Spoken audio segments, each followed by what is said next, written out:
السلام علیکم۔ آج میں جس ٹاپک پہ بات کرنے جا رہی ہوں وہ ٹاپک ہے طلاق، ڈیورس۔ ایسی کیا وجہ ہے کہ ہمارے معاشرے میں ڈیورس کی ریشو بڑھتی جا رہی ہے؟ رشتے کو نبھانے کے بجائے رشتے کو ختم کیا جانا منتخب کیا جا رہا ہے۔ شادی جیسے پیارے رشتے کا مذاق بنایا جا رہا ہے۔ شادی ایک دن کا فیصلہ نہیں ہوتا، پوری زندگی کا سوال ہوتا ہے۔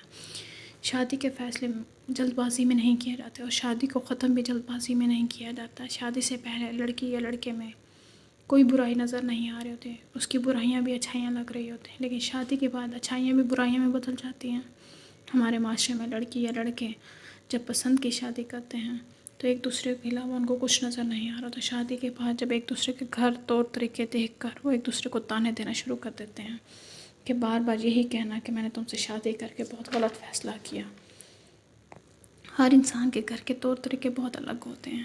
شادی کے بعد لڑکی کو ایک نئے گھر میں ایڈجسٹ ہونے کے لیے تھوڑا وقت کی ضرورت ہوتی ہے، لیکن سسرال والے وقت دینے کے بجائے تانے تحفے میں دیتے ہیں۔ رشتوں میں درگزر ہونے چاہیے اور ایک دوسرے کو سمجھنا بہت ضروری ہوتا ہے۔ رشتے کو نبھانے کے لیے انسان کو اپنا دل بڑا کر لینا چاہیے۔ ہر انسان میں خوبیاں خامیاں پائی جاتی ہیں۔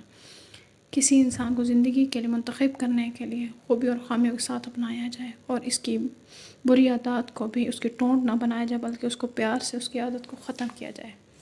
شادی ناکام ہونے کی سب سے بڑی وجہ ٹرسٹ نہ کرنا۔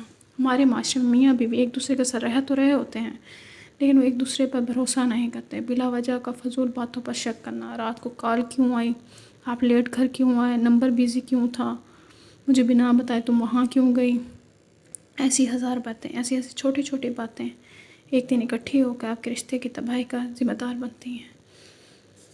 جس میں پیار محبت سے رشتہ جوڑا جاتا ہے اسی پیار محبت سے رشتے کو نبھاؤ۔ ایک دوسرے کا ہاتھ مضبوطی سے پکڑو اور ایک دوسرے کی چھوٹی چھوٹی غلطیوں کو اگنور کرو، اور اپنے ریلیشن کی پرابلمس کو کبھی کسی تھرڈ پرسن سے ڈسکس مت کرو۔ جب آپ کے ریلیشن میں کوئی تھرڈ پرسن آ جاتا ہے وہ ریلیشن زیادہ وقت نہیں رہتا۔